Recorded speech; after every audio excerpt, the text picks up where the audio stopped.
Echoes of the radio, stories from another time, reborn in sound and shadows. Sit back and let the echoes begin. This is the BBC Home Service and the British Forces Broadcasting Service. Saturday Night Theatre.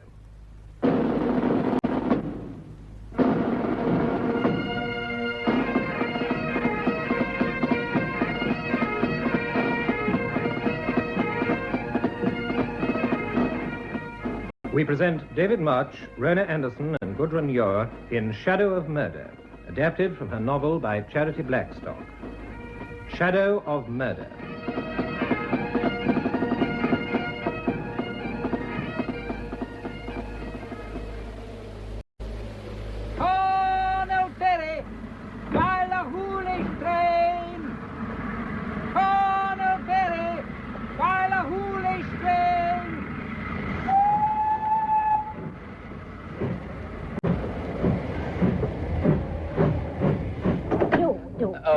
Sorry. Oh, do come in. I was just saying to my little daughter how nice it would be to have someone to talk to, wasn't I, Kate? Yes. Oh, I assure you I wouldn't dream of disturbing you. I expect there are empty carriages. There's a corner seat for you.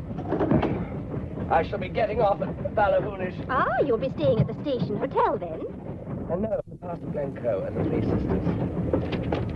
Oh, damn. You'll have to dry your paper out before you can read it. So I see. Do you mind if I smoke? Of course not. Perhaps your daughter... Oh, no, thank you. Kate never smokes, do you, darling? Such a dangerous habit. Besides, I think it's a wee bit unfeminine. So you're staying at the Three Sisters. That means we're practically neighbours. I'm Mrs. Stewart of Etty Farm, and this is my bad little daughter, Kate. She looks such a cross-patch, but I think she's rather nice, though maybe I'm prejudiced.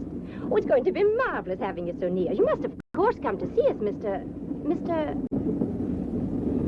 Such a bleak place you've chosen for your holiday. But Mrs. Forbes is a nice little buddy, and I'm sure she'll do her best for you. There are only 2 other guests at the moment. You'll be an artist, of course. No. If you insist on knowing, I'm a writer. Oh, but how thrilling. Kate, do you hear that? Yes, Mummy. Oh, she's such a reader, you know. Are you writing about the massacre? Oh, Mummy, you should... No, I'm not writing anything. I have just divorced my wife, Mrs. Stewart. I've had, if it interests you, one hell of a time.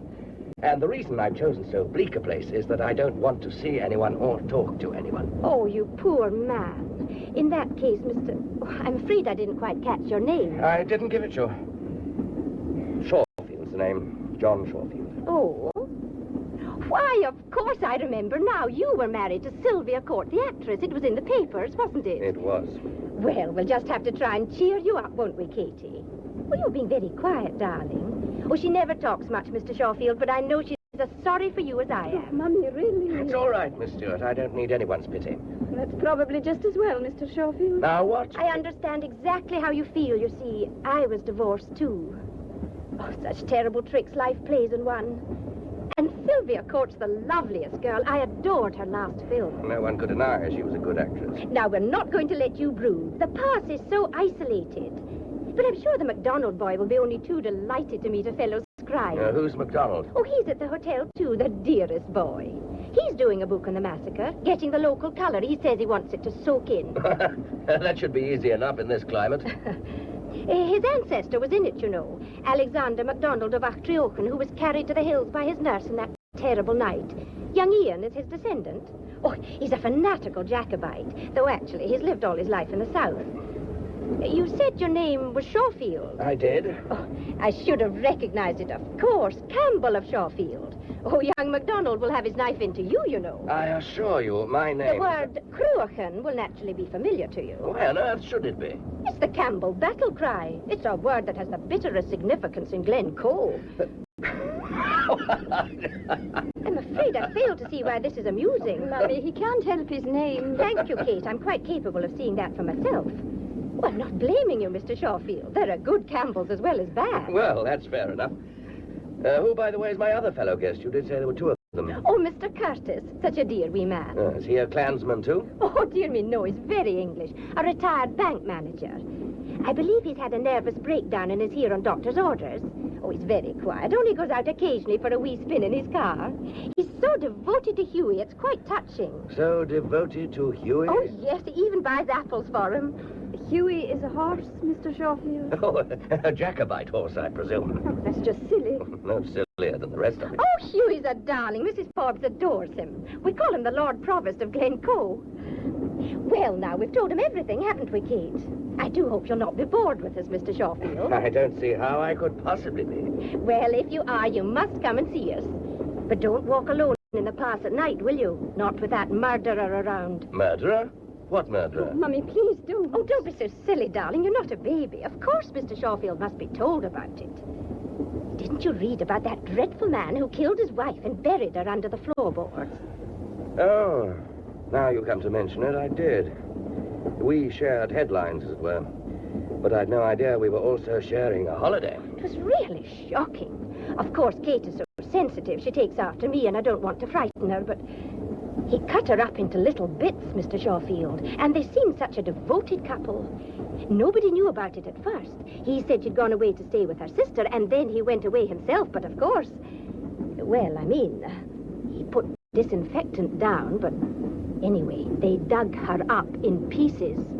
In tiny pieces, Mr. Schofield. Can you imagine it? Yes, better than you might credit. The things people do. And the police think he's somewhere around here. The local people are convinced he's actually hiding in Ossian's cave on the cliffs of Hanochdu. Though how he could ever climb up there. We're all so scared we might suddenly meet him. He cut her up into little bits. His own wife. What gets into people, Mr. Schofield, that they do such awful things? Perhaps you can only take so much for so long. It might happen to any of us, Mrs. Stewart. It might so easily have happened to me. To you? But you're not a murderer. Oh, aren't we all? But you've no need to be afraid of him. His state is far worse than yours could ever be. If you met him, he'd do the running away. I'm sure We're here. There's a halt here, and we can get a lift the whole way home. Oh, if you just help me down with my baggage. Oh, yes, of course. That's it, thank you. Oh, goodbye, Mr. Campbell. We'll be seeing each other very soon, and then you can tell me all about your book. Oh, Kate, hold this for goodness sake. You know they don't stop here for more than a minute. Mummy, his name is not... Don't forget to call on us. Goodbye just now.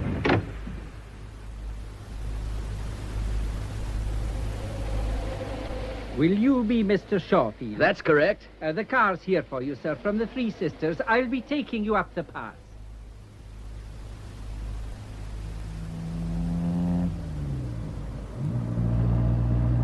How far's the hotel now? Oh, it'll be half a mile. A mile, perhaps. Then stop, please. I'm going to walk it. Walk? It's a terrible night. Well, never mind. It suits my mood.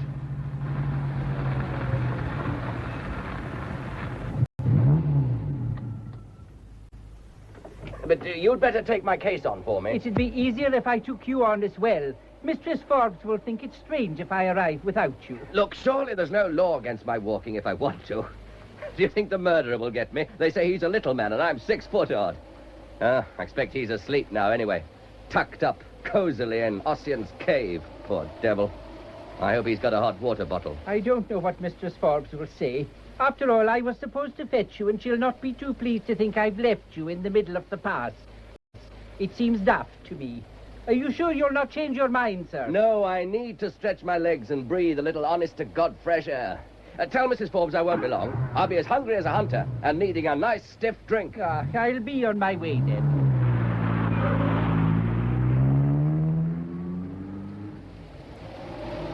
What a night for a massacre.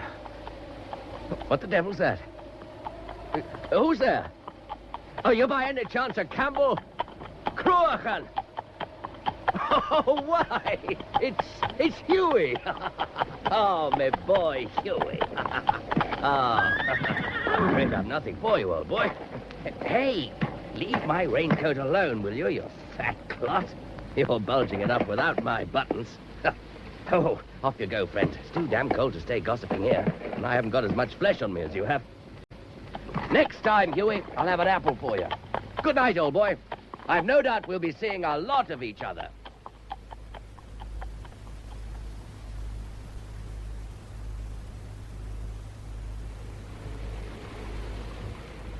Oh, hello, Mrs. Forbes. There you are. Hope I haven't kept you waiting. It's a brute of a night. Oh, that dinner smells good. Well, I've kept it hot for you, Mr. Schofield. Oh, this is one of your fellow guests, Mr. Curtis. How'd you do? Pleased to meet you. And this is Mr. MacDonald. How'd you do? Well, they're are just the three of you. We are never full in the winter. Now, would you like a drink? Oh, very much indeed. Yes. Large whiskey, please. Perhaps you two gentlemen care to join me? Well, that's most kind. I don't usually indulge just after a meal, but a small port would be very enjoyable. Good. And you, sir? I haven't got the money to drink. I understand you write books, too. How does she do it? Yeah. Oh, thank you, Mrs. Forbes. I need that. Cheers. Yes, Mr. MacDonald, I write books, too. I gather you're writing on the massacre. It's only fair to tell you my book has been commissioned and is due to come out soon. You've no need to worry. I'm no more interested in massacres than I am in murderers. I'm here for arrest. Not interested. But of course you would say that with your ancestry. Such a nice port. I do like a sweet port.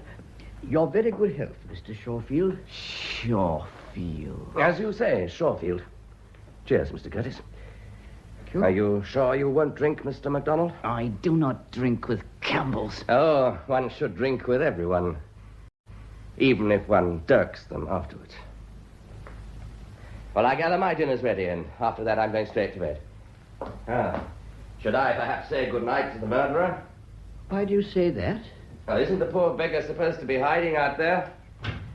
I don't envy him. I think I'd rather be in prison. Do we have to endure this gale? We'll all get our death of cold. There are worse deaths. And it's he who's cold. Fancy lying out there with a ghost of a disintegrated wife. No, do please shut that window. My chest is not... Sorry, Mr. Curtis, I'm a selfish devil. There are no ghosts. Only the old mate Hewitt patrolling the old military road. There. Well, I'll be off to my dinner now. Good night. I'll see you in the morning.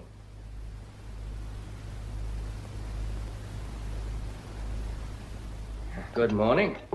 Oh, I see we're to sit at the same table. I think Mrs. Forbes felt it was a bit silly to sit at different corners of the room, as there are just three of us.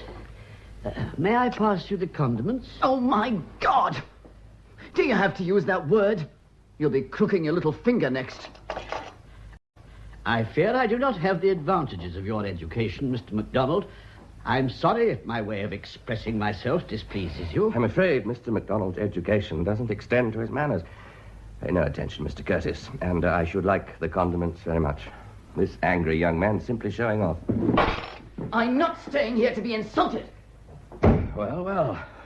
So silly to sit at different corners of the room. Or is it? Oh, dear me, dear me. I'm afraid we'll have to ask his parents to remove that boy. Have you had a lot of this? Well, he's an artist, of course. I believe all artists are a little nervy. Now, forgive me, but that's just baloney. Why do you put up with it? I endeavor not to judge my fellow men. Only I do think animals are more agreeable than humans. By the way, Mr. Shorefield. Of course. My memory. I was just going to say that you can always use my car when you need it. You need never hesitate to ask. Oh, how kind of you. I'll probably take advantage of that one day. You're very welcome. I always say it would be a sad world if we didn't help each other. Yes, I suppose it would. I gather you're a great friend of Huey's. Oh, we're the greatest friends. Such a human animal. And I fear he's a little greedy. The local farmers have to lock their guests against him at night.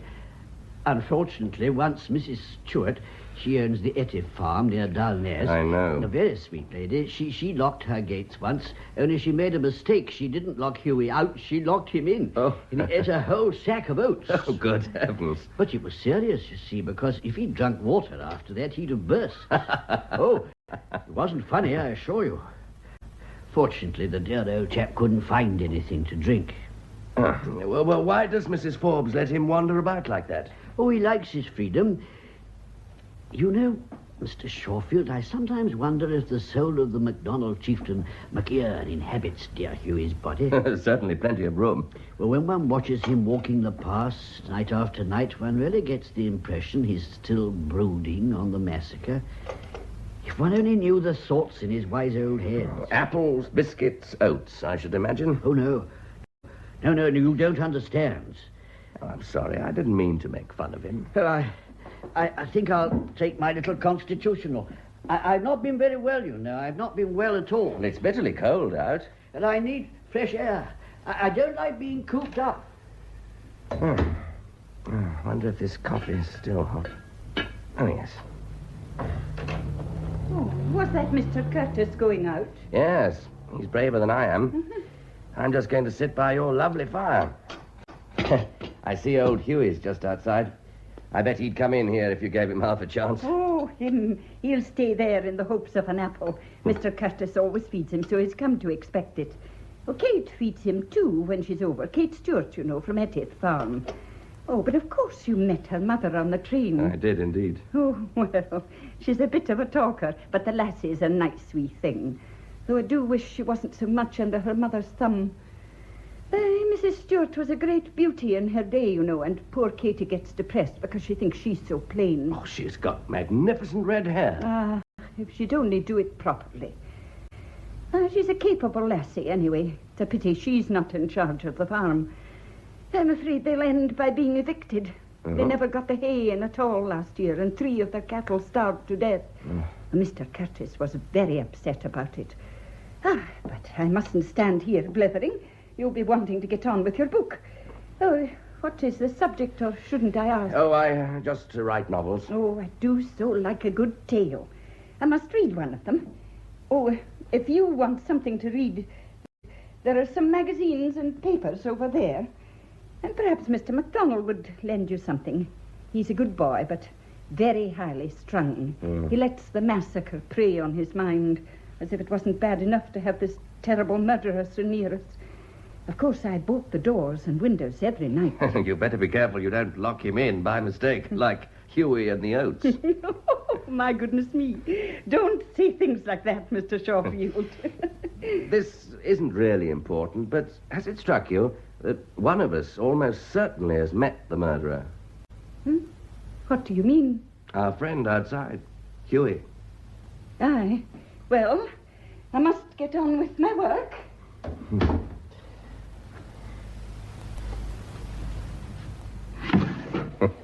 Old hopeful, aren't you, Huey? I've still nothing for you.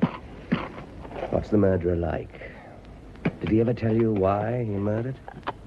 So that's your considerable is it? But I'll tell you something you don't know. I nearly killed my own wife once. Only somehow I didn't quite make it. But he did. Lionel Merritt. That's his name. Married to Violet Merritt. They seemed a happy couple. They even had a cat. But no children. We had no children either. Sylvia wouldn't. Oh, am I boring you, Huey? This isn't really the stuff for a nice, respectable horse.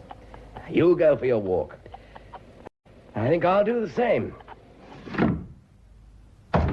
Oh, I'm glad I've caught you. I want to apologize. Apologize for what? To think that I tried to shut the poor creature up. What on earth are you talking about? Tell me, how are you describing him? Who? The little man from Surbiton. Oh, I can just see it. And to think that I, a fellow writer, did my best to spoil it for you. What a good thing Mrs. Forbes told me you write novels. I don't know if I'm following all this, but I gather I'm supposed to be putting Mr. Curtis in a book. Pass the condiments. Marvelous, marvelous. You seem to think my manners are worse than your own. Do you imagine I pull the strings to make a person dance for me? How dare you? You better get back to your thieving Highland reavers. Though God knows they'd probably chuck you into Loch Etty for the lousy little southern that you are. I'm a Scot. Oh, where were you cradled, Sandy? In the corridors of the Charing Cross Road? Of course, with your name, you don't dare believe I'm descended from MacDonald of Artrioch. The only pity is you ever descended at all. Oh, I'm going out for a walk. And I warn you, if you make fun of Mr. Curtis again, I'll throw the condiments in your face.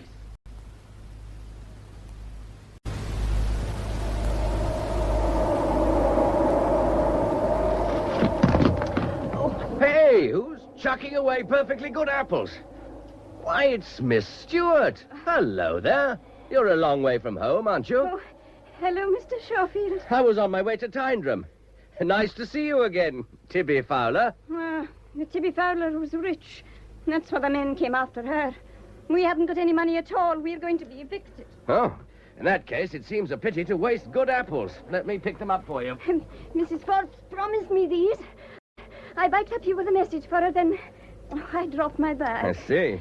Well, I suppose I'd better be getting along. Oh, why? I should be glad to talk to a civilized person. Since I've been here, nobody mentions anything but murder and the devil. Oh, when I was a little girl, I had to read the Bible to my grandfather, and he'd never allow me to mention the devil. So I had to read out things like the world, the flesh, and the word I'm not supposed to say. I should imagine there are a great many words that you're not supposed to say. Well, I don't know why you should think that. Why don't you sit down? Oh, is it too cold? We could go back to the hotel if you'd rather and have a drink. Oh, no. Why not? Well, Mummy wouldn't like it. Oh, I hadn't realized I was making an immoral proposition. Well, in Scotland, ladies don't go into public houses. Of course, it's different in your part of the world. Ladies there can go wherever they like. So you, too, read your papers? Well, I must be getting along. Mummy... I should never have come here. So you've read all about me, Miss Stewart. It must have greatly improved your knowledge of all the words you're not supposed to say. Why are you talking to me like this? Well, of course I read the papers. And of course I recognized you. You were front page news, and you're very good looking. Thank you. Oh, I'm sorry. I didn't mean to be impertinent. When you see... Well, I'd read all your books, and I liked them. And they're not the kind to go with all that sort of beastliness. Your last one was wonderful. Oh, wouldn't you like an autograph copy? Straight, as it were, from Gehenna? Oh, no, thank you. I get them from the library, where you don't want to go squandering your royalties on me. Good heavens. And besides, you're so angry with me, I'm afraid I'm a clumsy person. I biked out specially to meet you.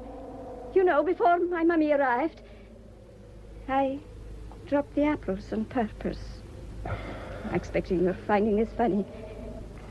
You could put it into a book sometime. Would you, like a cigarette, Kate?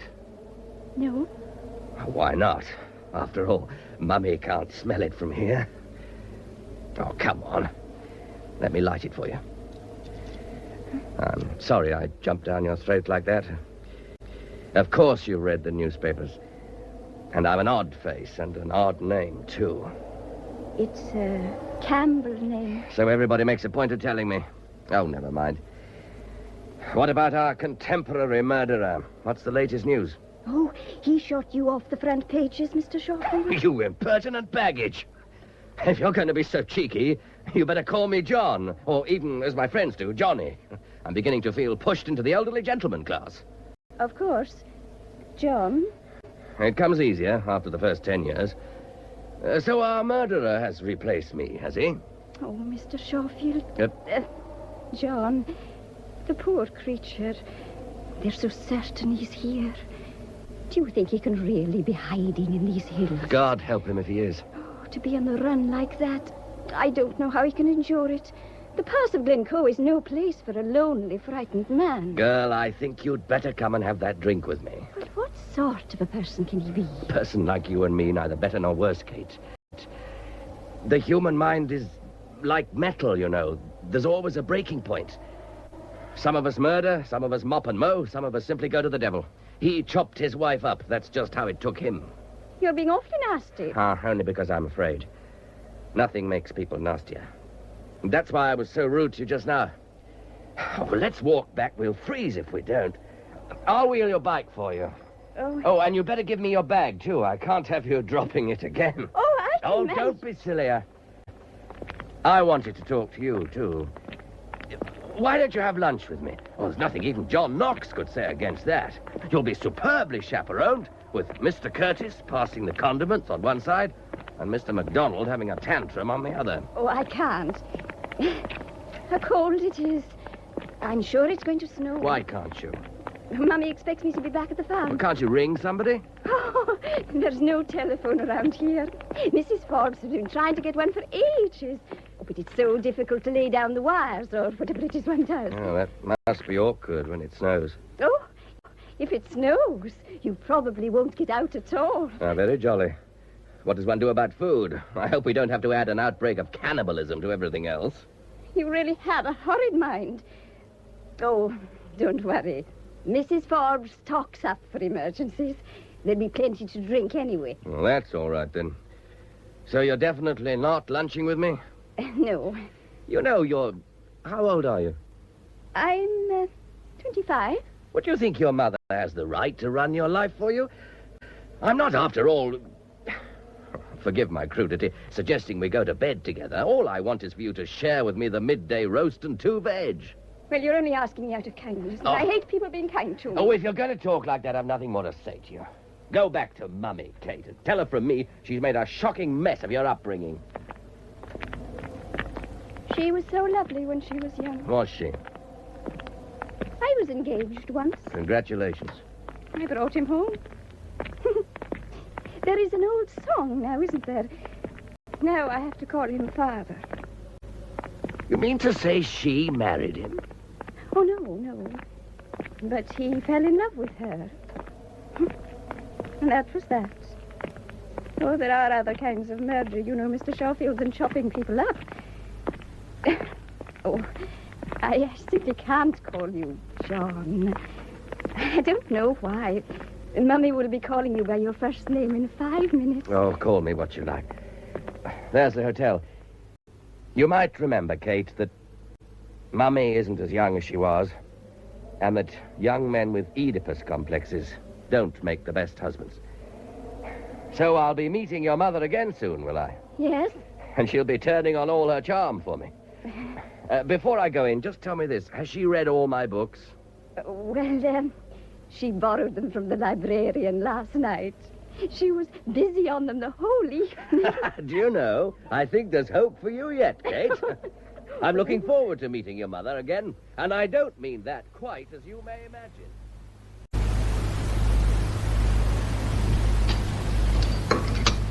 Oh, there's Mrs. Stewart asking for you, Mr. Shawfield. Oh. I did say you were all at dinner, but... Oh, I'm disturbing you, and Mr. Curtis just about to carve to you, isn't it a shame? Katie said you'd be eating, didn't you, Kate? And I just didn't listen. Now, you're just to go on eating, you poor hungry creatures, as if I wasn't here. I'll be away in a minute.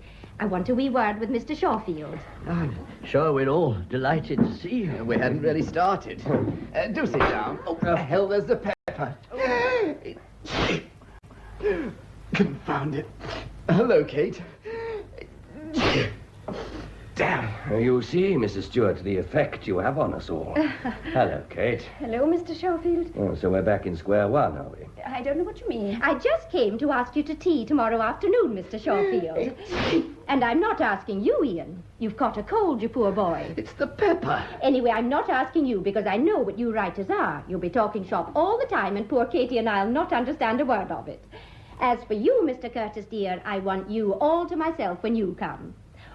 Oh, you've no idea how he helps us, Mr. Shawfield. He knows so much about animals. Oh, how kind of you. Actually, I once studied to be a vet, but I fear my knowledge is sadly rusty. Of course it isn't, you silly man. But now, Mr. Shawfield, so fascinating our meeting like this. I don't think these things are coincidences, do you? I think they're meant. After all, I've been a fan of yours for ages. Indeed. I must say it's interesting to meet people who've really read one's books. Most of them just flip over the pages so that they can say the right things. You must have noticed this, Kate. Oh, no, I can't say I have. Haven't you? Once or twice I nearly wrote to you, but I didn't quite have the nerve. That second book of yours, A Lion Among the Ladies, haunted me for a long time. Do you remember, Kate? Oh, but I'm afraid my little daughter prefers thrillers.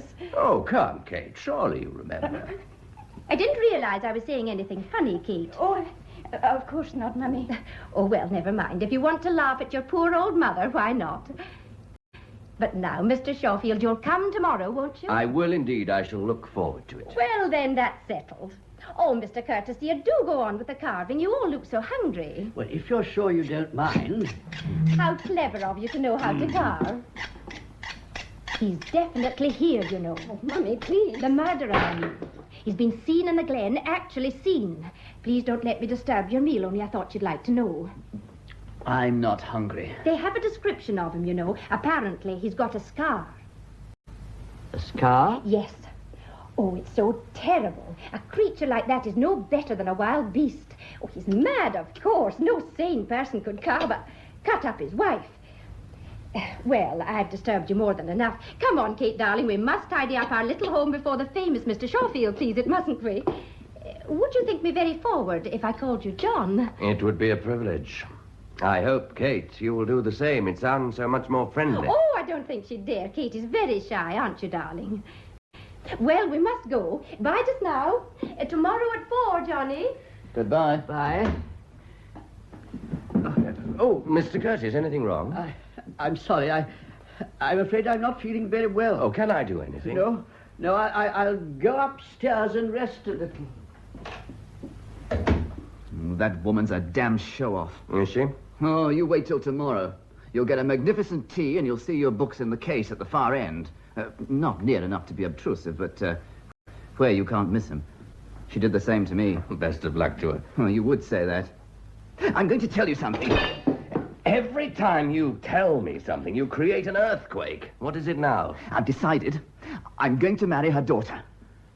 Oh, have you informed Kate of your decision? It's none of your business. I don't know why I'm telling you any of this. For all I know, you might be this murderer. I could say the same of you. You've got that kind of face. Is there a murderer's face? As it happens, my wife, my ex-wife, is very much alive. If you knew what you looked like when you said that, one day you'll do a murder yourself. Perhaps I will. You better be careful, MacDonald. There are other victims than wives.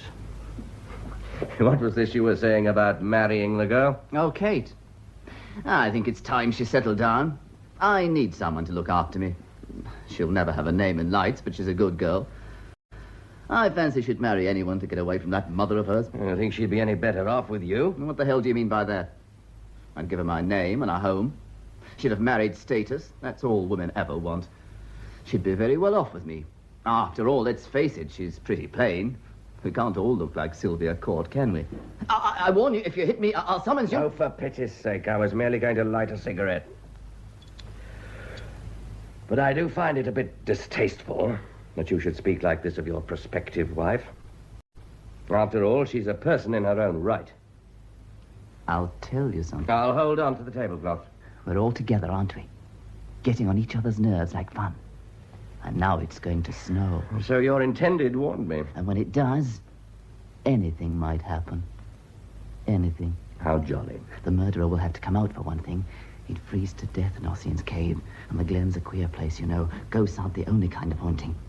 And you, being what you are... What the hell am I? I'm going to show you something. Wait a minute. Oh, what now? Look. How do you like that, Mr. Shawfield? What's the point of all this drama? All right, it's a pistol. Am I to take this as a challenge to a duel or something? I see you handle it as to the manner born. It looks very old. 300 years old. A real Highland pistol. They call it over and under because one barrel is laid over the other. There's only one lock and hammer required because the second barrel can be turned round by hand. Here, after the first has been fired. It's a nice job. I should go easy with it if I were you. It's loaded, both barrels. Do you mean to tell me that you leave a loaded weapon lying around like that in a drawer which isn't even locked? This thing would go off at the slightest pressure. You must be out of your mind. It's mine. I do what I like with it. I'm not being dictated to by you. For all you write bestsellers. Oh, damn my bestsellers. Anyone would think they were a crime. Mr. Curtis, are you feeling better? What's that? Oh, it's all right. We've decided to use swords instead. This is something that has killed. It has indeed. Ask Mr. Shawfield. Oh, do please put it away. I can't bear to look at it. It's wicked. It's done murder. Put it away, you imbecile. Oh, all right. Nowadays, they laugh at killing. I fear we've lost all sense of decency. We even sacrifice animals in the name of science. I don't like having a weapon lying about the house. It puts ideas into people's heads. It's all right, sir. Don't distress yourself. MacDonald isn't going to leave it here. I am. Why shouldn't I? I tell you what we're going to do, MacDonald. We're going to take a nice walk together. I think we both need some fresh air. I don't need any fresh air. Oh, yes, you do, before it snows. We're going to leave you in peace, Mr. Curtis. You can take a nice little nap.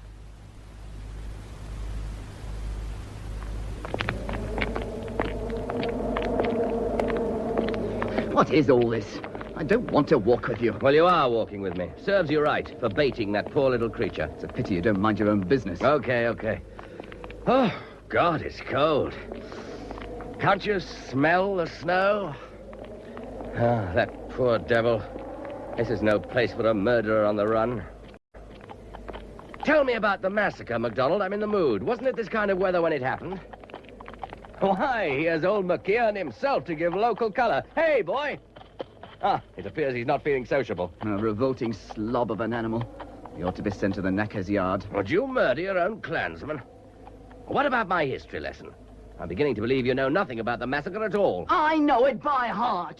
So should you, Mr. Shawfield. I wonder you can face the ghosts, you murderer. There are other ghosts. There's Violet, for instance. Don't forget Violet. And you call me mad. Who the blazes is Violet? Is she somebody here? She is a little dispersed, but she's here all right. She's here. Oh, I don't know what you're talking about. But I'll tell you of ghosts. The Master of Stair. You'll have heard of him. He ordered the massacre. I hope the soldiers will not trouble the government with prisoners. That's what he said. He wanted them killed. Women, children, and all. A little dispersed. Her hands here, her feet there.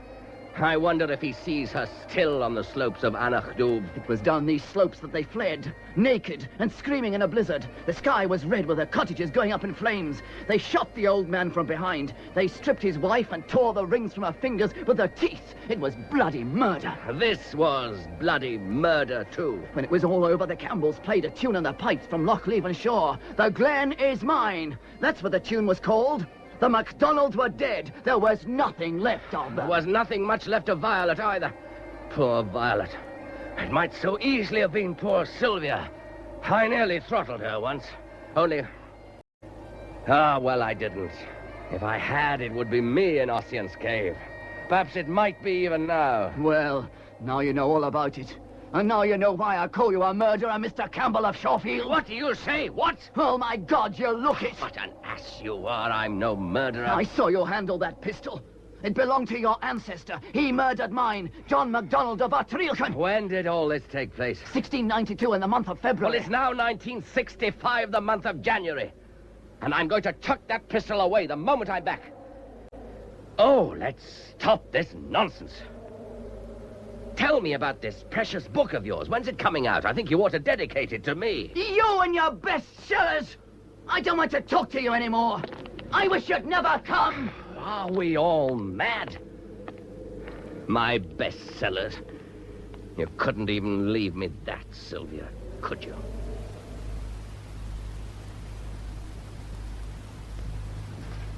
Well, now, I hope you had a nice walk, Mr. Shawfield. Oh, are you looking for something in that drawer? There's nothing there. It's empty. Yes, it's empty. Oh, is anything wrong? You look quite strange. No, nothing's wrong. Well, you must give me some idea of my route. Tomorrow I go to Etive Farm.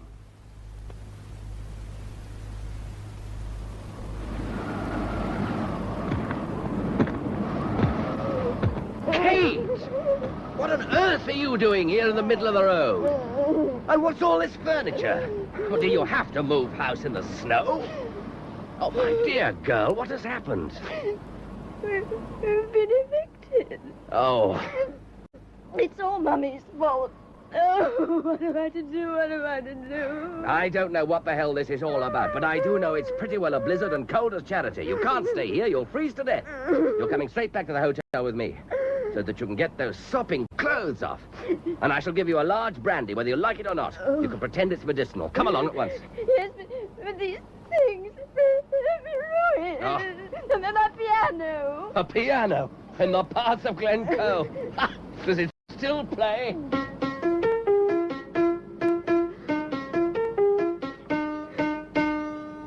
Ah, never mind. Clan Diarmid's dead, and Clan Donald, too. Girl, are you coming or aren't you? Well, I can't just leave everything here. You can and you will. Mummy won't be dreadfully upset. Well, I'm dreadfully upset, too. There was I, dreaming of hot scones and a blazing fire. The next time you ask a poor London chap to tea, you might plan the weather better. Okay, come on, for pity's sake. You're the most idiotic, pig-headed girl I've ever met. I trouble you not to speak to me like that, Mr. Shawfield. Bah! Oh, really? Mr. Shawfield! Mr. Shawfield! Put me down this instant. I won't be carted around like a baby. In a moment, I'll sling you over my shoulders like a sack of potatoes. In fact, if you go on like this, Miss Stewart, I shall smack you, which will be very undignified, and create a certain amount of tension at our future meeting. There is not the least need to shout at me, Mr. Shawfield. I do not like it. I am quite prepared to go to the hotel if you kindly put me down like this instant. It's a pleasure, Miss Stewart. Do ask me again, won't you? You must both have tea with me sometime in Ossian's cave. Oh, that's better. Here, I'll take that case. Now, for God's sake, walk as fast as you can. This is as bad as the night of the massacre. Oh, it was worse than this. Anyway, the massacre is something I should prefer to forget. It's nothing to do with me. Only I must admit, MacDonald has quite a gift for evoking the past. His book should be really impressive. Oh, he doesn't really write at all, you know. What? Oh. Now, look, I'm not being familiar. I'm only holding you to warm you a little. Oh, I don't mind. My poor lamb, you're frozen.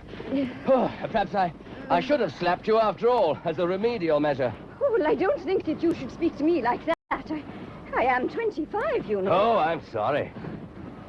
What were you saying about MacDonald? Oh, well, I thought you knew. He means to write the book, of course, but he'll never really get down to it. He's a failure, you know, like me. Like you? Oh, yes.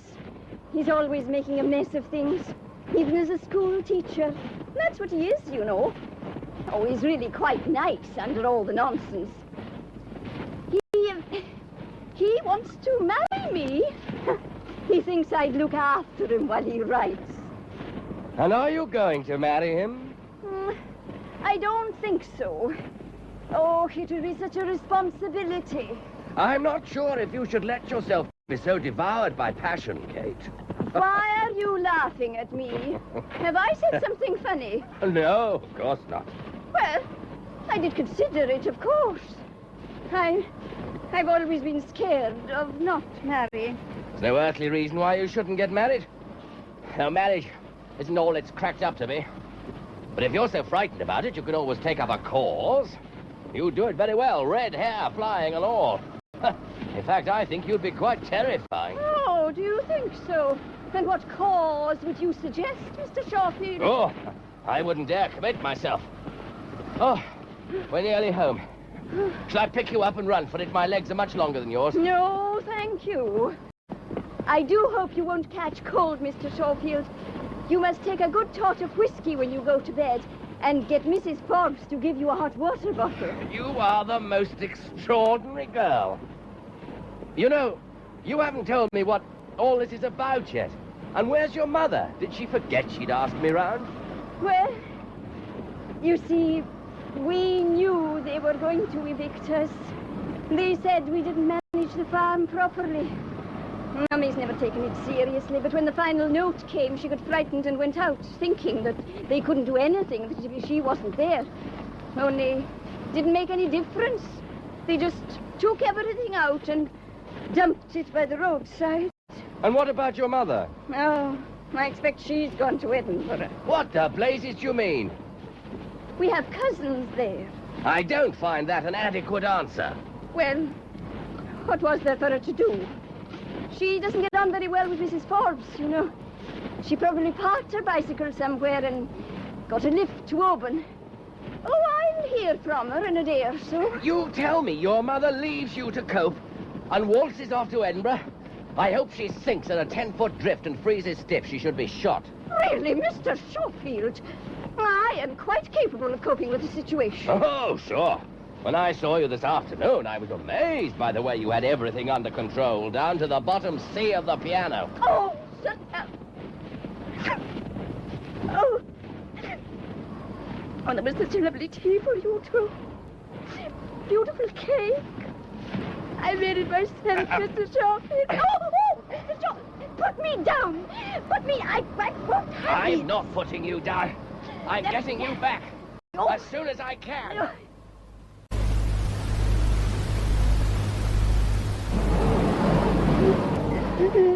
Look, we're home. Stop crying, my darling silly girl. Ian is watching you from the doorway. Huh? He looks like a new massacre. You should speak more respectfully of the Glen. Shouldn't she, MacDonald? Shouldn't she, boy? Shouldn't she what? What's happened? Why are you carrying her? Is she hurt? Hurt? Oh, Kate? Never. Here, take her. No, I'd not be tossed about between the pair of you. What do you think I am, a tennis ball? Don't put me down. Oh. Mrs. Forbes. Oh, I'm terribly sorry to land myself on you like this. Utterly dreadful things happen. We've been evicted and I simply know where to go. Close the door, MacDonald. By the way, what happened to your precious pistol? I don't know what you're talking about. The pistol, MacDonald. The pistol I shot you with 300 years ago. The pistol I may be shooting you with any moment now. Look, all I want to know is, did you take that pistol away yesterday? I don't see what business is it of yours, but I took it up to my room half an hour ago. What were you carrying Kate in your arms for? Oh, having just sacked the farm, I thought I might as well do things properly, so I ravished her as well. Will you let me pass, please? You may enjoy chatting in an icy hallway, but I want to go into the sitting room and warm up a bit. Oh, may I join you, Mr. Curtis? Mrs. Forbes says we won't be able to get out at all. Oh, you don't think the snow's as bad as that, do you? Gosh, I'm cold. Oh, bless Mrs. Forbes for this glorious fire.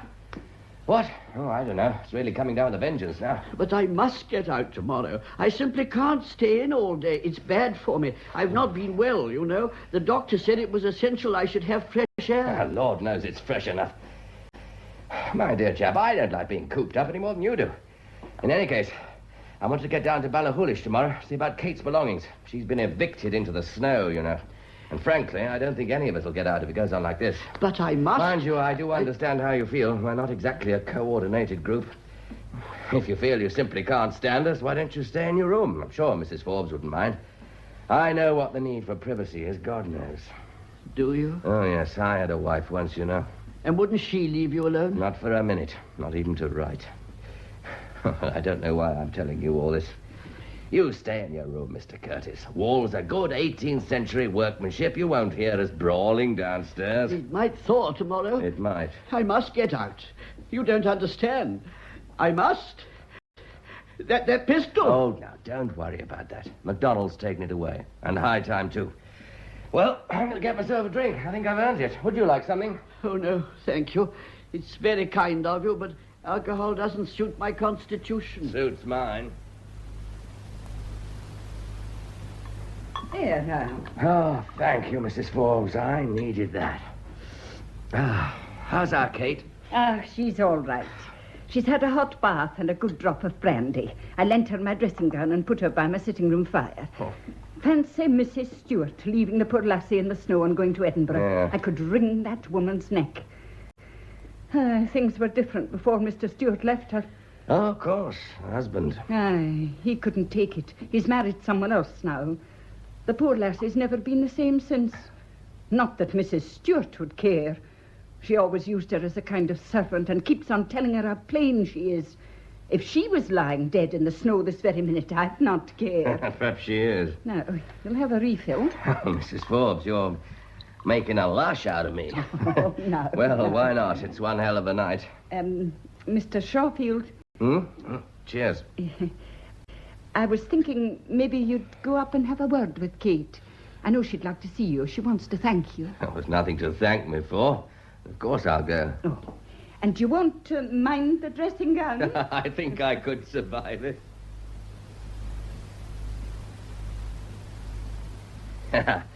I was warned about your dressing gown, Kate. You look rather sweet in it, actually. Well, just a bit on the large side. How are you feeling? I made a horrid scene, didn't I? Oh, poor Mr. Shawfield. Have you had a drink? Yeah, I have indeed. I believe I'm a little drunk. It'll do you good. Oh, Kate, I don't think you should look after everyone like this. Simply means that people take advantage of you. I take advantage of you myself. Yes, you ravish me, don't you? I heard you say that. Oh, Kate, I'm most sincerely sorry. I think MacDonald brings out the worst in me. Well, that doesn't make it any better. Please, try to forgive me. Oh, I don't really mind. I was a little surprised, that's all. Oh, what a nice girl you are. Thank God you're here. Looks as if we're going to be snowbound. It's just as well there'll be one civilized person among us. No, I'm not as civilized as all that. What do you mean? It doesn't matter. You'd better go. You should have a good hot meal. Oh, there you go again. Only I wonder if you would kiss me good night before you go. Yeah, of course. Well, I know I shouldn't ask you. Oh, I was going to do it in any case, whether you asked me or not. Oh, no, you weren't. It's nice of you to say so, though. But, I know I'm embarrassing you. Oh, for God's sake, come here. Come here, you idiotic girl. Mr. Shawfield. Mr. Shawfield. Kate. Silly, nice little Kate. Why don't you relax now? You're hurting me. Well, you asked for it, didn't you? Yes. Yes, I did, didn't I? Well, you better get down to your dinner now. And don't forget your aspirin. No. Good night, Mr. Shawfield. Oh.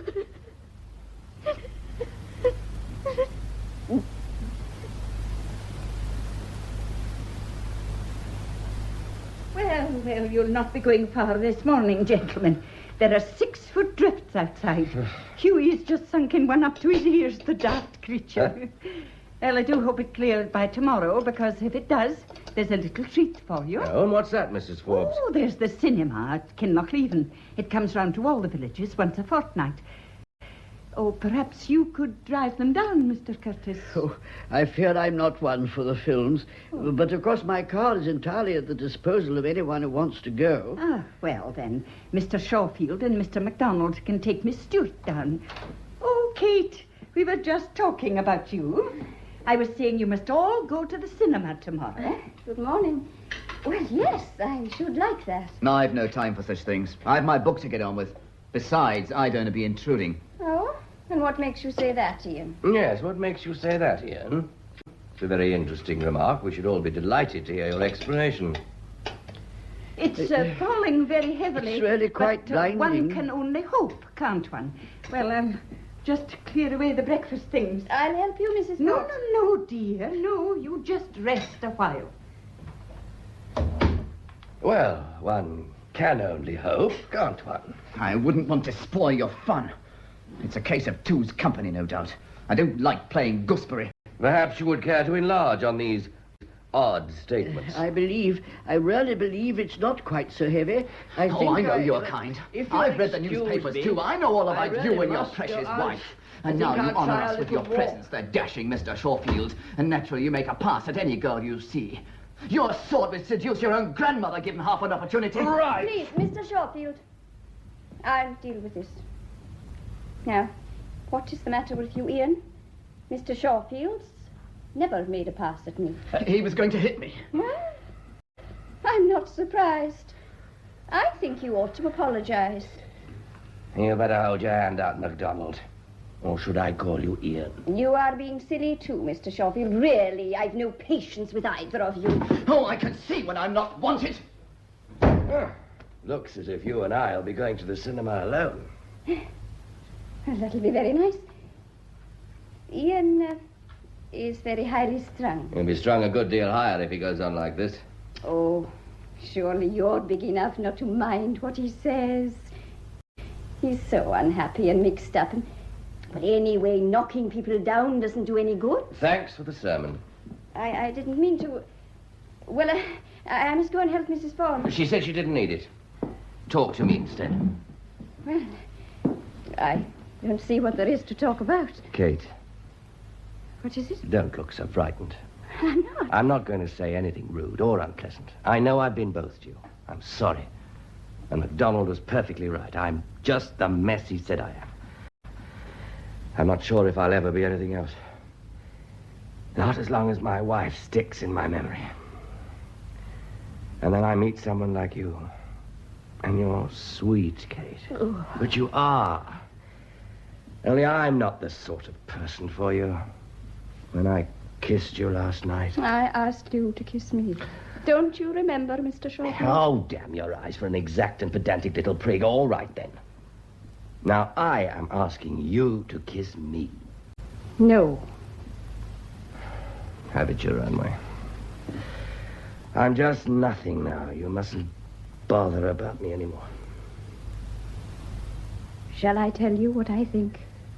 If you must. I think you're lying. Oh, you do you? Yes. Oh, I knew exactly why you walked out on me like that last night. You thought, oh, dear, now she's going to hang around my neck. She seemed such a nice, sensible girl, and now she's just going to be a nuisance. You didn't find me really attractive, you see. Men never have scruples about attractive women. But I knew you'd say something dramatic like this. All writers like drama. It would serve you damn well right if I took hold of you this very instant and gave you a practical demonstration of the facts of life. I suppose it would. But it would be rather awkward for you, now wouldn't it, if I fell into your arms? Would you care to try? Anyway, I'm not as ignorant as you always seem to think. Would you like to come here a moment? No, I wouldn't. Oh, I'm sorry. I've spoiled all your grand scene. Only... Oh, I wish I hadn't come here. I wish I'd never met you. Never mind, Kate. Tomorrow evening we'll go to the cinema and behave like civilized human beings. I think it'll do us both a lot of good. I suppose it will take our mind off things. What things? Well, Kate... Do you, play cards, Mr. Schofield? Why? Are you suggesting we settle down to a nice quiet game of cutthroat? And perhaps it's not a very good idea. No, I don't think it is, really. But it's no reason for me to go on cutting your throat. I apologize, Kate, for being an absolute so-and-so. Why are you frightened? I keep thinking of the murderer. So do I. It's as if he's forcing his thoughts on us, making us all think of dreadful things. Yes. We're all ordinary people, aren't we? Ian's really quite sensible when you get him on his own, and... Well, Mr. Curtis is just a nice, respectable little man who probably goes to work every day in a bowler hat with a rolled umbrella. That should certainly liven up the city. Ah, you're laughing at me again. You should be glad. It means you're exercising my demons for me. Of course, you're perfectly right, as you always are. It is frightening, my darling. And we are all behaving like lunatics. Well, where are you going? Are you leaving me? Don't go. Oh, I must go and help Mrs. Forbes with the dinner. There, now I'm afraid it's just you and Mr. MacDonald today. Kate is eating with me, and poor Mr. Curtis is having his meal upstairs. He doesn't look at all well. Oh, I hope he's not sickening for something. It's very worrying. However, I must leave you two gentlemen to your meal. I'll thank you to lay off that girl. Did you hear what I said? I did. Look, I've known Kate for some time. She's a good girl. I'm going to marry her. So you've already notified me. And you come along. Of course, you've all the tricks of the trade. You turn on the charm, no doubt. Don't you think this is all a little unnecessary? What is the matter with you, man? You always assume that I'm hell-bent on seducing your Kate when I assure you nothing is further from my mind. She thinks she's in love with you. Nonsense. You're insulting her. She's not the kind to make flirty eyes at everything in trousers. If you want to marry her, that's okay with me. But do some courting instead of shrieking abuse at me. Talk some sense for once. Why don't you tell me about your book? What a filthy, abominable swine you are. You talk of courting. You weren't so successful in your own, were you? Wasn't I? I suppose it just doesn't matter to you. That little chap outside has more guts than you. He killed her. He chopped her up. But I don't suppose you even mind all that muck in the papers. It's just more material for your cheap jack novels. I suppose it is. Well, I'm going for a walk. I'll leave you to do your courting. I must admit that the thought of you as a wooer seems rather like Huey in tights doing a tap dance. But Kate is a very compassionate girl. Pretentious swine. Kate! Kate! Come here a moment. I want to talk to you.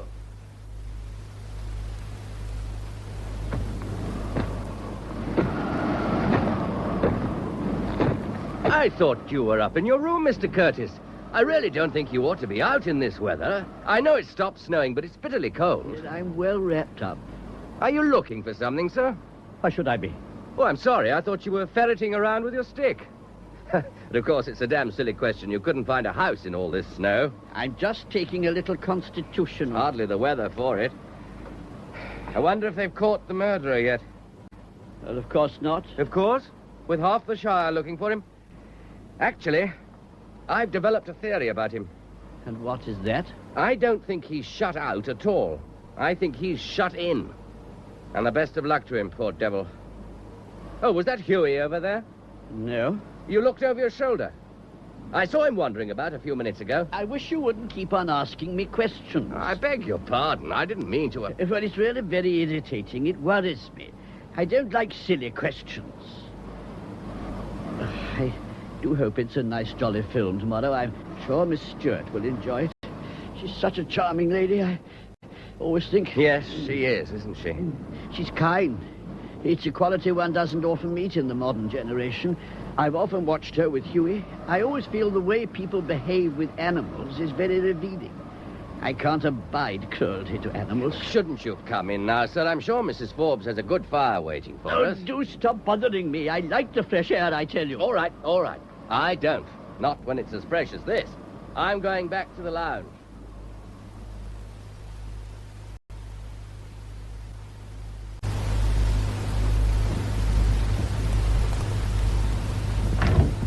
Ian, do stop pawing me about like this. I don't want to kiss you. I've already said a dozen times that I'm not going to marry you. Thank you very much. I suppose you want to remain an old maid. I do wish you'd be sensible. Why don't you listen? You just go on from where you left off without paying the faintest attention to what I've been saying. I've said no, and I mean no, and... Oh. I'm so sorry. Am I intruding? This is too much. You did this on purpose. You're spying on us. Oh, dear. I didn't mean to gate crash a crisis. I'm honestly sorry. I'm afraid I ruined his kiss. Do you think I'd let a great big Jessie like that kiss me? Let me help you pick up those magazines. MacDonald seems to do his courting as he does everything else. Like a car with the steering gone. Why are you always so beastly about him? He said you'd been terribly rude to him. Ah, we all come to you for comfort, you see. I'm here for comfort myself. Comfort. A shoulder to weep on, I know. No, it always makes me laugh when I read those magazine stories about strong, silent heroes taking the little woman into their manly arms. The poor creature ought to know that in a wee while she'll be reeling under the full 16 stone of him, patting his shoulder and drying his tears. I don't know why you're complaining. Before you know where you are, Mr. Curtis will be asking you to partake of his couch and condiments. I don't find that in the least bit funny. Oh, I don't seem to be very popular this evening. Come and have a drink with me. Let's go to pieces.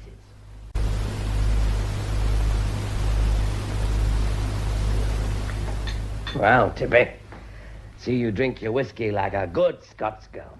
After all, Mr. Shawfield, I am precisely that. I want to talk to you. And I should like to listen. Shoulder to weep on. Though I don't weigh 16 stone. I want to kiss you. No. Why not? Just no. Tell me about it instead. Oh, I suspect you're well used to people telling you things. Oh, I always give excellent advice. But only for others, not for myself. It's your wife, isn't it? You're really still in love with her. In love? Girl, I hate her. I want to murder her. I want to cut her into tiny pieces so that nothing remains. Do you think that would lay her ghost? You're a clever girl. I don't know.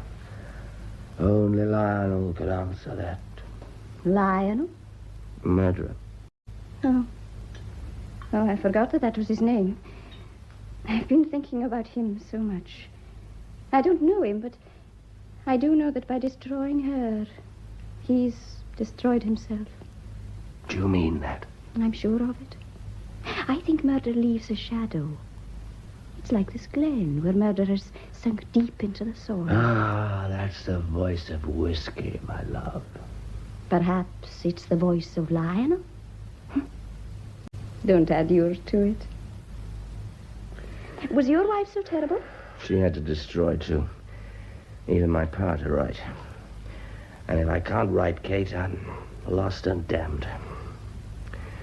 But you, my darling, you'd never understand this. I don't suppose you've ever hated in your kind little life. Oh, yes, I have. Hmm? I love my father very much, Mr. Schofield. She drove him away. No man could ignore the life she led him. I think if he'd stayed, I should be different. I shouldn't be such a thrawn, cravat-old mate. Ah. Oh, I'm talking too much. I'm being silly again. You're all right, girl. Oh, don't go away. Let me hold you. I really must go up to bed. Ah. I do believe I'm a little tipsy. Whatever will Mrs. Forbes think? Kate. Oh, I've bothered you quite enough for one night. You needn't worry.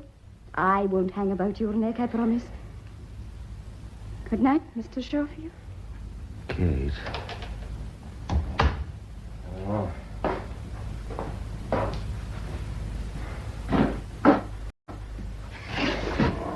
I want someone to talk to.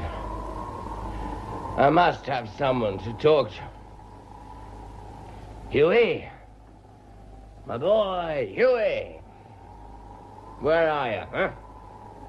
Ah, damn the horse. He's never there when he's wanted. My God, what's that? Lionel. It's all right, man. She's dead, isn't she? Come in and talk to me. After all, we're all of us murderers. Lionel! Lionel! Lionel!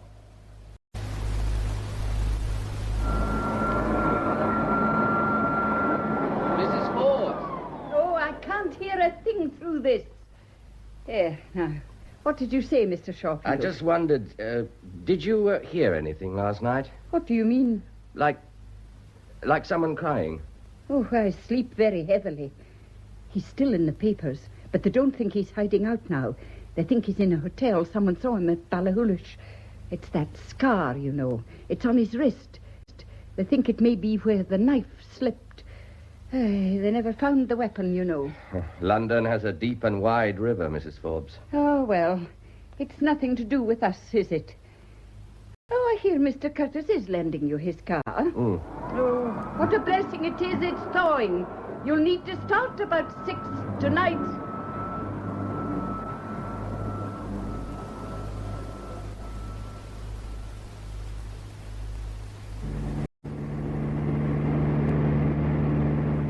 How pretty you look, Kate. You should always use lipstick. Mrs. Forbes lent it to me. I hope I've not put on too much. Mummy would be very cross with me. No comment. Let the old lady enjoy herself in Edinburgh. We're going to enjoy our cinema. Ah, you look really nice. I like the hairstyle, too. Thank you, Mr. Schofield. Kate. Yes, Mr. Schofield. I thought as much. This is deliberate impertinence. All right, my girl. Either you call me by my proper name or I turn this car around, go back to the hotel, carry you up to bed, and go to the pictures on my own. Well, would you like to put it to the test? No, John. I should think so. What happened? I just want to celebrate this unprecedented occasion. Oh, John, please, please. Okay. You're not being fair. Now, why must you spoil a nice evening? For pity's sake, I was only going to give you a nice, friendly kiss. Oh. Kate. Oh! Damn! Oh, now, what is it? Oh, you've hurt yourself. Your wrist's bleeding. What the hell does he keep down the car seat? Looks like a razor blade. Oh, now, I'll bind it for you. It's not a deep cut. It'll stop bleeding in a moment. No, it's nothing. Don't fuss me. I'm sorry I made such an ass of myself. Will you just try to forget it? Your guardian angel is obviously trained in commando tactics. accept my apologies, please. Are you sure you feel all right? I'm fine, why not? After all, I now share the same distinguishing mark as the murderer. Well, where do we go from here? I don't know the way to Kinlochleven. Straight on, and then to the right.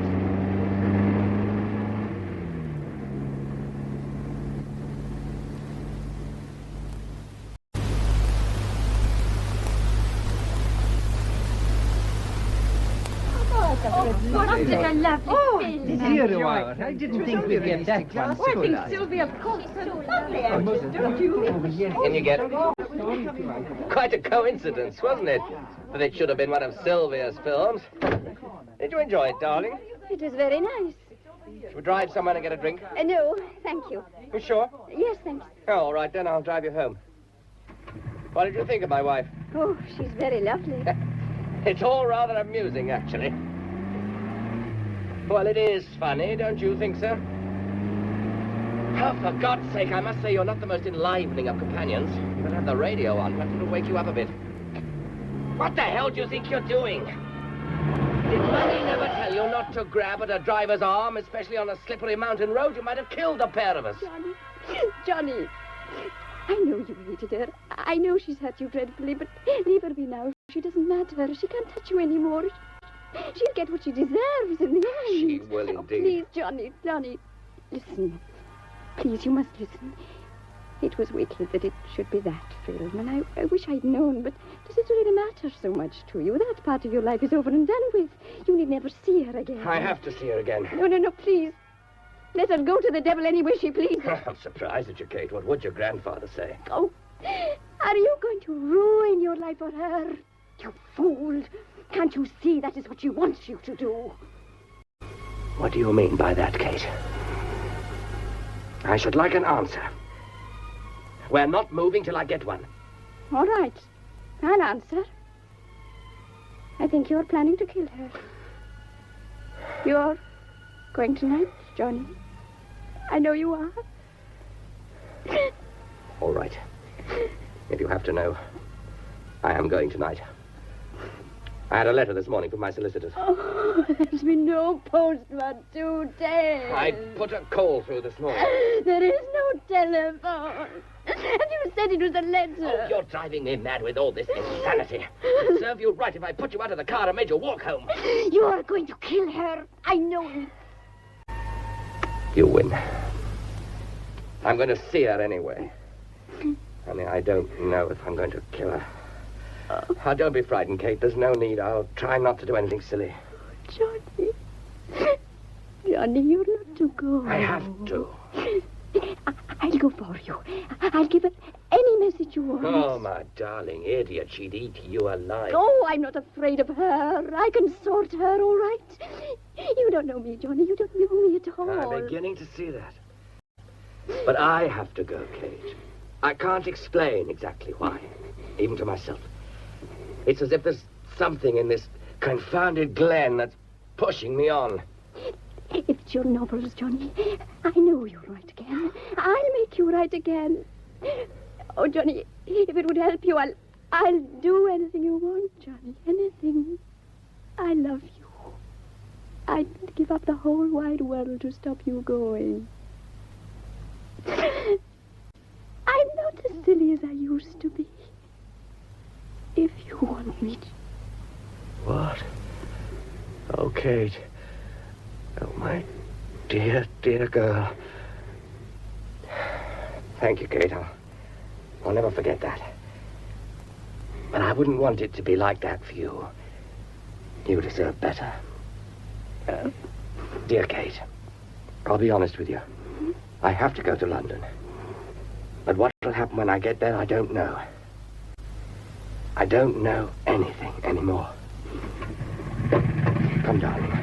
We must go.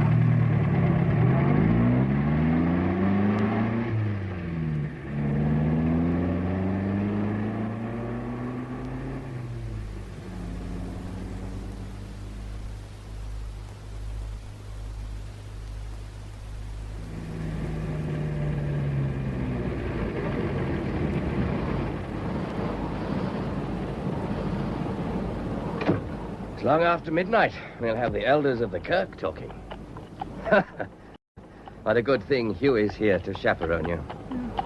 He's away to the village. Goodbye, Kate. I'll leave Mr. Curtis's car out for the night. Snow's melting fast. It won't come to any harm. Johnny! Johnny! There must be an end to it. Even here in Glencoe. I could do far more for you than she could. She can only destroy. Why won't you trust me? Oh, not that. I do trust you. And it's not that. Goodbye, Kate. I'll be waiting for you when you come back.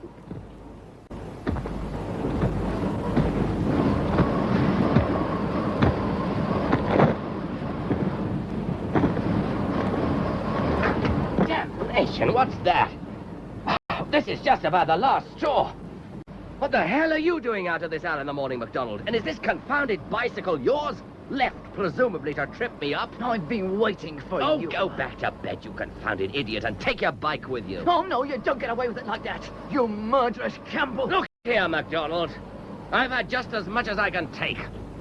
Let me tell you once and for all that I am not a Campbell. I never was a Campbell. And I'm never, thank God, likely to be a Campbell. Of course. Seducing a nice girl like that means nothing to you. And what do you mean by that? The cinema ended at 10:30. It didn't take you 2 hours to drive back, did it? Oh, will you get out of my road? I've got to get to Ballachulish. You neurotic little moonshiner, you're mad. You've got Campbells on the brain. You're not going to get away with this. I heard her go to her room and cry her heart out for what you'd done to her. She was still crying when I left. Oh, but you wouldn't care. You just take what you want and the hell with it. You're muddling up your times a bit, aren't you? I am not one of your wenching gallants of 3 centuries. What's that in your pocket? Put that away, you idiot. You want to commit a murder? It's a hair trigger. Oh, for God's sake, you are mad. Don't you like my pistol, Shawfield? Perhaps you prefer to be at the other end of it. Put that down! Get up, you damn fool. Well, you don't expect me to help you, do you? I must say, I never thought I'd owe my life to a bicycle. I'll take that pistol from you, thank you very much. So both barrels have been fired. Oh, stop that stupid noise, you infernal lunatic. Whose bicycle is this? Mrs. Stewart's. I might have guessed. So the murderer was locked in after all. Come on. Get up, you nutcase. You're going to help me. I want to shove away some of this snow. I can't. If you don't, I'll bury you in it, so help me. Oh, come on, man. Pull yourself together.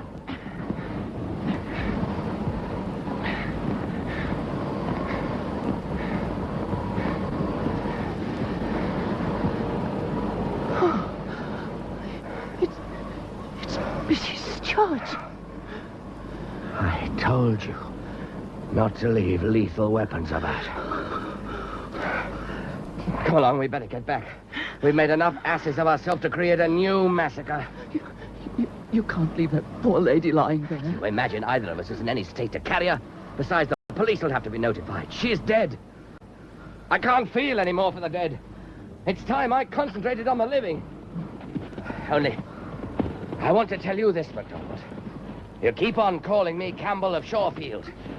Well, as it happens, my grandfather was a Jew. He came from Hamburg, and his name was Schoenfeld. He changed it to Shawfield. He thought it sounded prettier. We've never shouted Kruachen. Our war chant is, oi vai, oi vai. Oh, all right. Oh, stop dragging at me. This is the hotel, isn't it? I want to go to bed. Leave me alone. I have every intention of leaving you alone. Ah, just one more thing. You are not to say a word of this to Kate. She'll know in the morning. It's soon enough. There's something I've got to do. But when I've finished, I'm going in to say goodnight to Kate. Any objection? Oh, have it your own way. What are you rummaging in Curtis's car for?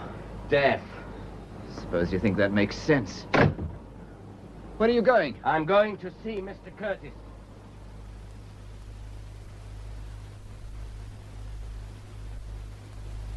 What you want? I have 2 things to show you, Mr. Curtis. One, a 17th century pistol, and this. That's my surgical knife. Yes. I don't like lethal weapons. Why do you bring these horrid things into my room? Take them away at once. One is lethal no longer. Both barrels have been fired. Why did you have to kill Mrs. Stewart? I suppose you couldn't find her body in the snow. I wondered what you were looking for all the time. She was well buried. You wouldn't have found her till the thaw. But it's all up, you know. And what do you mean by that? Oh, for pity's sake, man, of course it's all up. The police will be here tomorrow. They have your description. Even if this hadn't happened, it would only have been a question of time. They got your scar wrong, sir, didn't they? I see it's on the pad of your thumb, not on your wrist at all. I suppose the knife slipped. I don't care for these personal remarks. You talk as if nothing had happened. Even if I were prepared to connive at your escape, how on earth do you think you could get away? I fear you underestimate my intelligence. You haven't answered me. Why did you kill her? Why? Didn't you see it took away your last chance of escape? And of course I killed her. She knew about my scar. I couldn't possibly let her live. She was cycling down the road and I shot her. She was cruel. She let her cattle die of starvation. I've no patience with people who ill-use dumb animals. It's wicked, vile. We had such a lovely cat. He was called Ricky. After Kipling's mongoose, you know, he was the dearest little fellow. Don't you ever think of humans? Humans? Oh, humans. No, Mr. Shorefield. Why should I? They've never thought of me. Give me Huey any day. But he's only an animal. That's what Violet said. He was such a dear little fellow. He used to run and meet me when I came back from work. He talked to me, you know. I've always loved animals. I believe I told you that I trained to be a vet. Of course. That's why you have a surgical knife. Why didn't you throw it away? It wasn't very clever of you to keep it in the car. I still keep my instruments. I wish you'd seen little Ricky. He understood everything I said. And she waited until my back was turned. And then had him destroyed. My lovely cat. Oh, she must have had her reasons. Reasons? What possible reasons could there be for such a dreadful thing?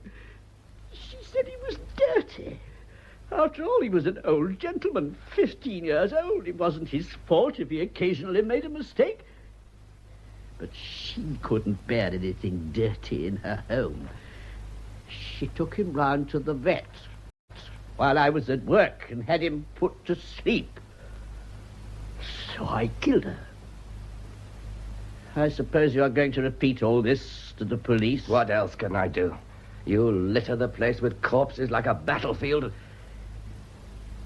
Mr. Curtis, I want you to tell me something. Pardon? You killed your wife. I don't know why you keep on asking me that. I've never attempted to deny it. Of course I did. I was very clever about it. All right, you were clever. But tell me this. Why do you always look over your shoulder? What on earth do you mean? Why are you always turning, as if there's someone behind you? She's still there, isn't she, Lionel? Violet is always there. Maybe there's a jigsaw pattern across her, but she's still there. No! I'm sorry, dear. I won't keep you waiting long. I just have to speak to this gentleman. Oh, don't be angry, dear. I'm just coming. Mr. Curtis, you're not well. Oh, yes, I am. And I'm clever, too. I'm cleverer than you. They'll never catch someone as clever as me. You're not going to the police. I shall make my getaway as I always have.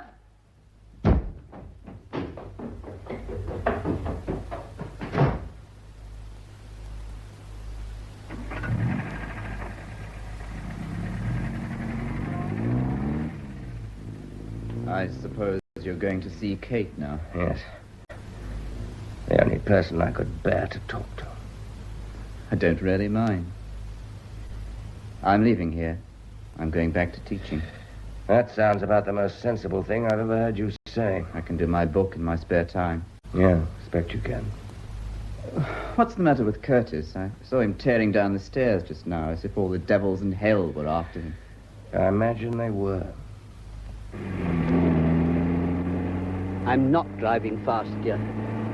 Yes, dear, I did signal I was going right. Of course, dear. Just as you say, dear. And after all, dear, we have to get away, don't we? Hughie! Oh, do go away! There's a good old chap! Hughie! I can't stop here! What am I going to do? Hughie! Hughie!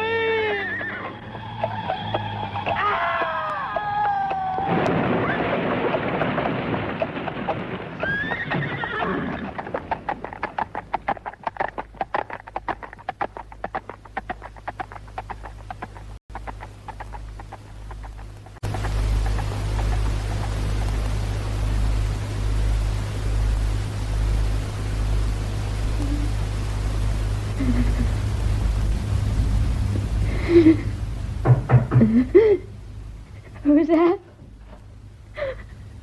Charlie? I just thought you might like to know I'm back. I'm not going out again. You needn't worry any more, Kate.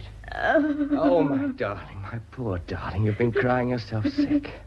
Oh, don't cry anymore. Go to sleep now. Oh, you look terribly white. What's happened? Are you really not going back to Sylvia? Sylvia? Oh, she's in the past, Kate. She's nothing to do with me anymore. I should have had the sense to know it a long time ago. Oh, my dear darling, you're worth a dozen of her. And I'm sorry I frightened you so. Listen to me, Kate. The shadow of murder is gone. And we're alive. We're going to stay alive. And be happy. And, oh, my darling Kate, I love you very much. Charlie.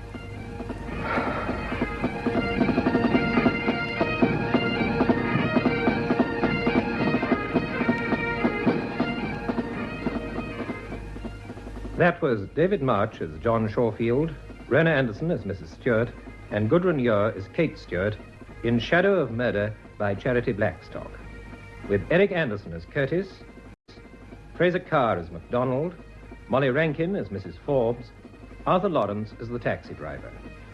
The production, which was recorded, was by Audrey Cameron.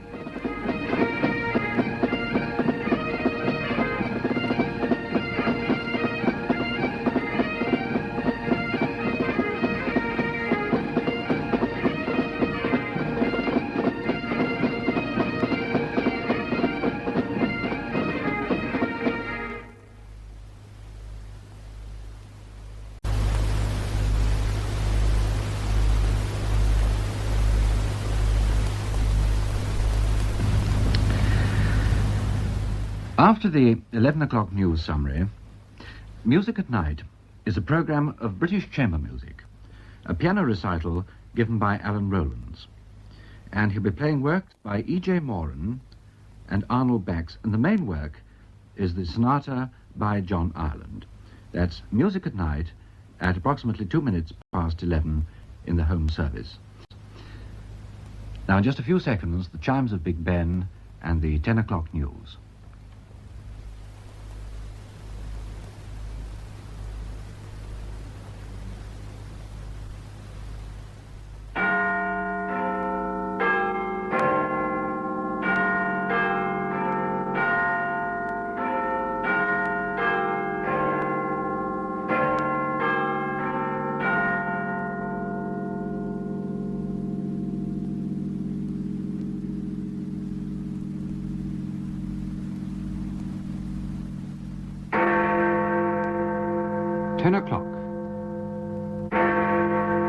This is the BBC Home Service. Here is the news read by Michael Murray. India has accused Pakistan of using tanks in a new border clash. Mr. George Brown has said he's going to issue a shop steward's guide very soon on his prices and incomes policy. Chelsea, watched by the 8 players suspended from training, were beaten 6-2 at Burnley and are now out of the running for the league championship. In one of tonight's matches, Portsmouth escaped relegation from the second division by drawing away to one of the promoted clubs, Northampton. The P&O liner Arcadia has been refloated after going aground in the Suez Canal. Lord Hives, former chairman of Rolls-Royce, has died at the age of 79. Indian and Pakistan troops engaged each other today in a new border clash, and judging by Indian accounts, it seems to have been a particularly vicious one, with the Pakistanis using tanks. The scene was the boggy wilderness known as the Rann of Kutch, where fighting has been going on intermittently for the past fortnight. It's in this area that the Indian border runs closest to Karachi, West Pakistan's biggest city.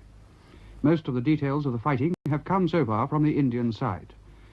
According to their spokesman, Pakistan troops, numbering about 3,000, attacked a post held by a small Indian force. The Indians fought back, destroying 3 Pakistan tanks.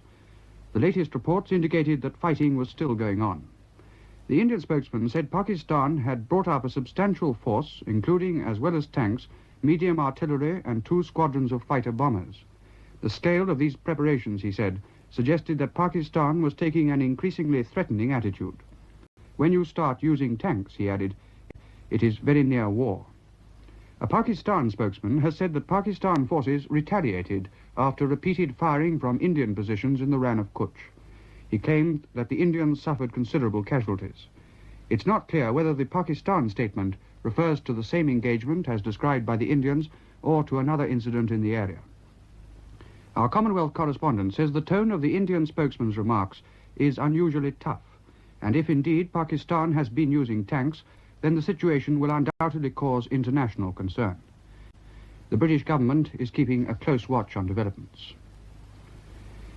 Mr. George Brown has said he hopes to get out very soon a layman's guide, or shop steward's guide, to his new prices and incomes policy. At a union conference in Manchester, he said there would be a temptation to applaud the policy, but then to act as though it applied to the other fellow. There would be battles to fight within the unions over this. The policy was not one of restraint. It was a policy for more rapid expansion of income in real terms than we'd ever achieved before. It could mean that a man earning £16 a week last year would be able to earn £20 a week in 1970. Not simply a paper increase, but a rise of 25% in his real spending power. Mr. Brown referred to groups such as teachers and nurses whose pay had fallen seriously out of line with the level for similar work, and added, I could mention others much in the public eye at the moment. He'd seen people interviewed on television who still thought that so long as you cracked down on teachers or nurses or railwaymen, you were running an incomes policy. This was absolute rubbish, and it was time we stood out for a sensible and intelligent approach to this problem. Before the meeting, Mr. Brown said he was feeling much better after his 10 days' rest. The former Conservative Minister of Labour, Mr. Godber, speaking at Newcastle-on-Tyne, said that Mr. Brown's incomes policy was already beginning to look more than a little meaningless. Over the last 6 months, wages had been rising at an average rate of more than 8% a year. This, said Mr. Godber, would be good if everyone didn't know that it must mean a big rise in the cost of living. The 8 Chelsea players who were suspended from training earlier this week were spectators today when a makeshift side, which included 4 18-year-olds, lost their game at Burnley 6-2, and with it Chelsea's remaining chance of the league championship. Lockhead scored 5 times for Burnley. Afterwards, in an interview in the BBC's Sports Report, the Chelsea manager Tommy Docherty said the 8 players hadn't been banned, they'd merely been sent home for staying out late. They would definitely go on to the club's coming tour of Australia. The league championship now rests between Leeds and Manchester United, who both won. Portsmouth, by drawing their match this evening at Northampton, escaped relegation to the 3rd Division by 1 point. They were helped by Jimmy Dickinson playing his last game for the club on his 40th birthday. Swindon and Swansea go down. In this afternoon's soccer, the Scottish Cup was won by Celtic, who beat Dunfermline 3-2 at Hampden Park, equalling Rangers' record of 18 wins. The Scottish First Division champions are Kilmarnock, after winning 2-0 away to Hearts, who are runners-up. At Wembley, Hendon won the FA Amateur Cup, beating Whitby Town 3-1. In the 3rd Division, Bristol City won promotion with Carlisle, and Luton, beaten 8-1 at Scunthorpe, will go down. The 30,000-ton P&O liner Arcadia went aground today in the Suez Canal, but has since been refloated and has anchored in Port Said. It's not thought that the ship has been damaged. The Arcadia, on a voyage from Britain to Australia, is carrying nearly 1,200 passengers. Southern Region electric train crews have called off their threat to go slow from Monday. This was decided at a meeting in London today of representatives from about 30 depots in the South Eastern Division. After an appeal by Mr. Griffiths, General Secretary of the Drivers' Union, ASLEF, the men agreed to wait next week's meeting of the Union Executive. Some 600 motormen had said they'd work to rule because of continued delay in settling their claim for a productivity bonus. Lord Hives, a former chairman of Rolls-Royce, died today in the National Hospital for Nervous Diseases in London. He was 79 and had been in a coma since he went there more than 2 years ago after a stroke. Lord Hives joined the staff of Rolls-Royce as a mechanic at the age of 22 and became managing director in 1946. He was made a Companion of Honour in 1943. The Minister of Land and Natural Resources, Mr. Fred Willey, today attended the official opening of the Pennine Way, Britain's first statutory long-distance footpath that stretches 250 miles from Edale in Derbyshire to just over the Scottish border at Kirkyetum. At the ceremony at Malham Lings in Yorkshire, he said he was making an urgent and comprehensive review of a policy for the countryside. This would have the backing of all the necessary powers to ensure that people could enjoy the countryside in all its aspects. The American government has published the results of a 6-month experiment to find out how people and property react to the bangs made by the supersonic aircraft over a long period. Oklahoma City was chosen for the test, and American Air Force planes made over 1,200 bangs at the rate of about 7 or 8 a day. Our Washington correspondent says it was found that damage to property was fairly slight. Windows seemed to have broken only where they were damaged or badly installed in the first place, and much the same was the case with plaster. More interesting was the reaction of people. At first, over 90% of those questioned said they thought they could learn to accept the bangs, but halfway through the test, only 80% thought they could get used to it, and by the end of 6 months, a quarter of those asked said no. They thought they could never learn to live with the bangs. Socialist leaders from 13 countries have been entertained at Chequers today at a meeting of the Socialist International. Informal talks, which went on throughout the day and into the evening, were concentrated on the problems of European economic cooperation, Southeast Asia and Africa. After the full conference, a special after-dinner session between the Prime Ministers of Norway and Sweden, the Vice-Chancellor of Austria, and Mr. Harold Wilson, discussed means of bringing the countries of EFTA and the common market closer together. The expenses of the conference, it is said, are being met by Mr. Wilson, as this was not a government but a party occasion. 74 of the 77 riders in the Vintage Motorcycling Club's Coventry to Brighton run arrived in Brighton tonight. The other 3 broke down on the way. The 6 oldest machines, all built more than 50 years ago, completed the 150-mile run. So did the only woman competitor, Mrs. Margaret McMahon of Coventry, who rode a 35-year-old machine.